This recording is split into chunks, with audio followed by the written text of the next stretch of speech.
Hello, and those of you who know me, you know me. My name's Jack Curious.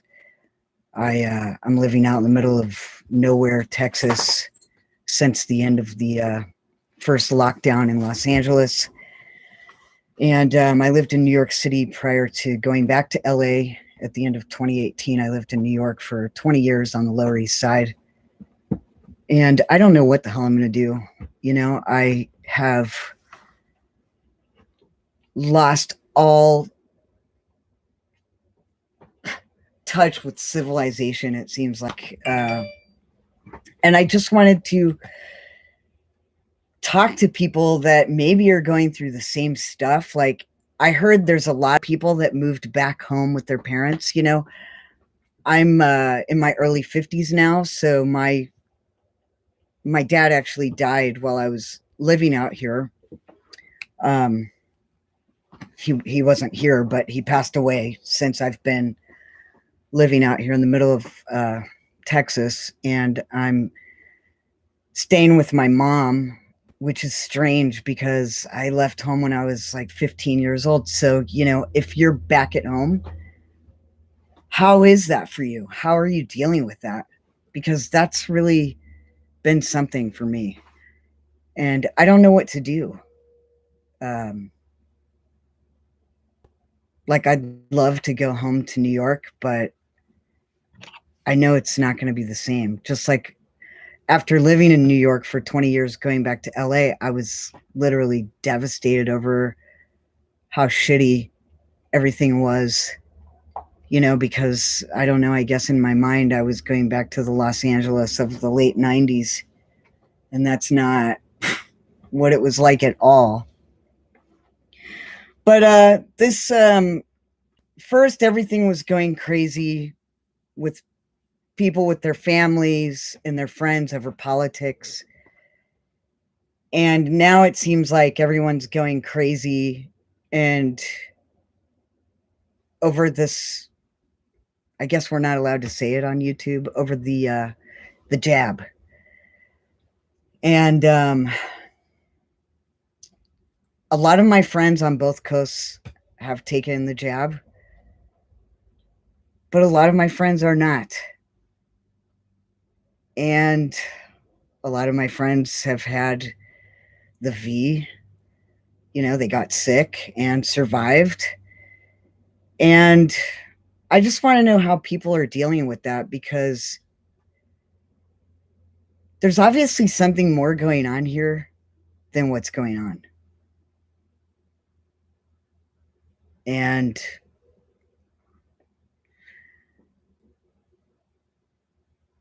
I just want to find people out there that are possibly alone, going through this alone.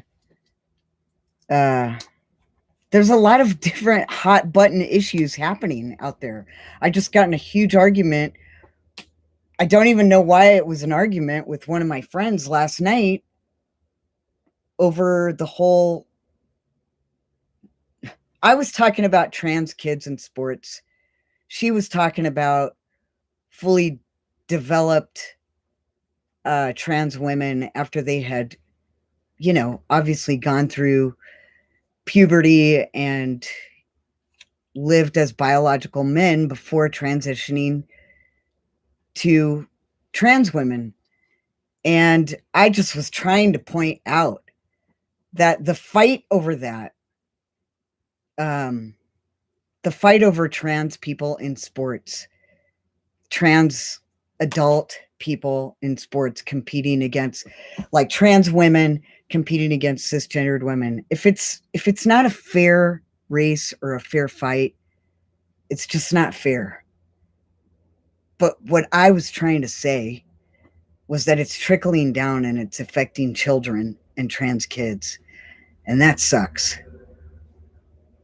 Because one thing shouldn't affect the other, but it is. And the whole issue of transness is just insane. I don't know why people are so crazy about it. It's really upsetting to me. It's just so simple to me, because A trans person is born not identifying with the biological sex they were born with. And it takes a lot of guts to transition, do you know? So for people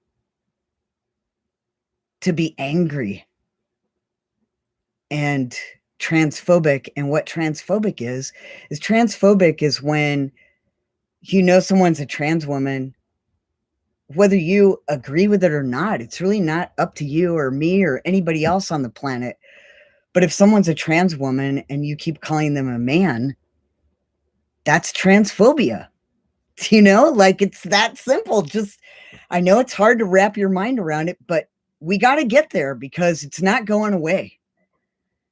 And they've got to come up with some solutions. And this all came up because I watched Caitlyn Jenner last night on Fox with Hannity, because out here in Texas, we have Fox. We watch Fox. I'm out in the boonies. We watch Fox News.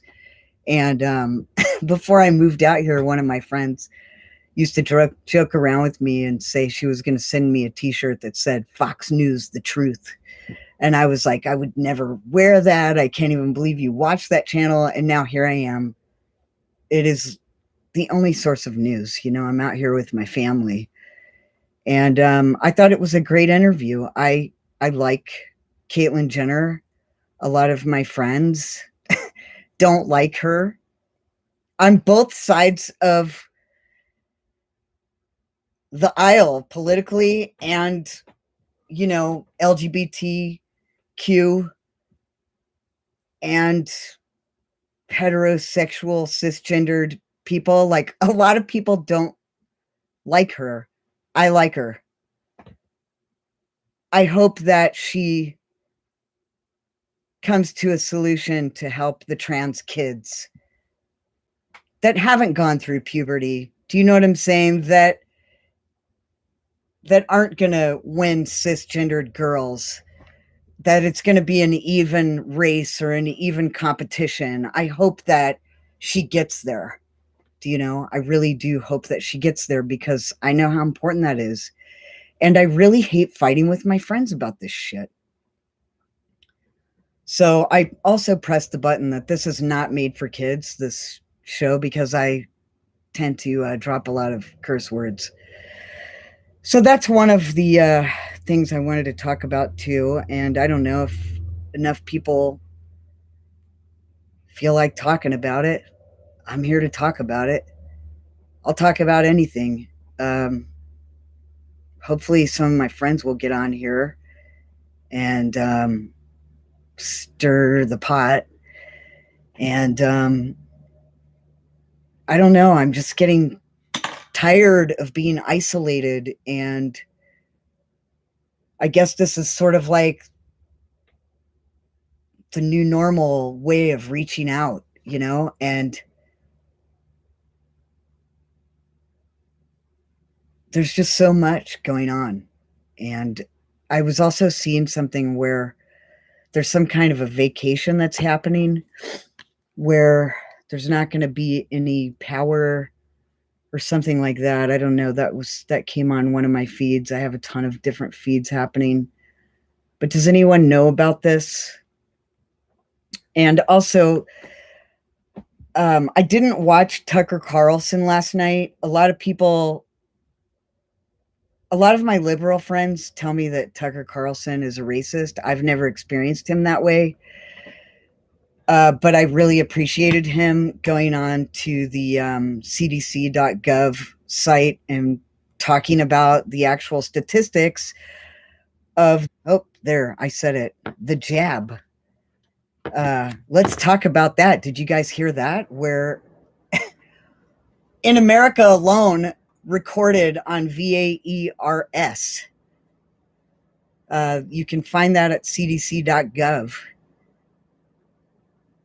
Over 3,500 people have died since December 2020 until, I think, April 27th week. Over 3,500 people have died, and nobody's talking about that. I was talking about that, and getting in fights with people on Instagram about it and them telling me I'm a conspiracy theorist. So I was really happy to see somebody in the mainstream media, and I'm going to call Fox the mainstream media because they are mainstream. And believe it or not, I looked into their statistics too. And in America, 70% of Americans actually watch Fox. Who knew? I didn't know that. So yeah, as I said in the beginning, I lived on both coasts. I grew up in California and I lived in New York City for 20 years. And so isn't that interesting? My family lives in Texas. So why isn't anyone talking about that? And me personally, I have no problem telling you I'm not getting the jab. I don't want to get it. I don't want to get it. And that's how I feel. And I have a lot of friends that are getting it, and that's fine. I cannot get it. I don't want to be one of the statistics that just drops dead. You know, some of us do have health issues that maybe we could drop dead from this, you know? Those blood clots freak me out. And anything that you're not allowed to talk about makes me suspicious. Do you know? So I guess I'm just out here looking for like-minded people and people that want to talk about things, but they feel like they can't. So you could talk about anything you want here with me. I'll totally have a conversation with you. And I don't know. This is my first night doing this. I didn't even know I was able to do this because I thought I had to have X amount of followers. I think I have 19 followers right now. So hopefully we'll build up a little bit of an audience. And whatever you're doing, wherever you're at, hope you're doing great. And it's okay to stay true to yourself. It's really okay to be true to yourself. And I've heard people say that people that aren't taking the jab are selfish. I don't see it that way. I think it's selfish to make a population of people take an experimental jab that's not approved by the FDA. It has an authorization. That's it. It's not approved because there's long-term questions that cannot be answered until lots of time goes by. We don't know what's going to happen. And a lot of my friends just rolled up their sleeves because it's like, hey, let's get back to normal. Let's get back to normal. Let's party. Let's dance, you know, move back to New York. Like, just get the jab. And it's like, we're never getting back to normal. It's not going to happen. We're never getting back to normal. And now we're all even more divided than we were with the whole political spectrum, you know? I mean, it's just freaking crazy. So anyway, have a good night. Good night, John Boy.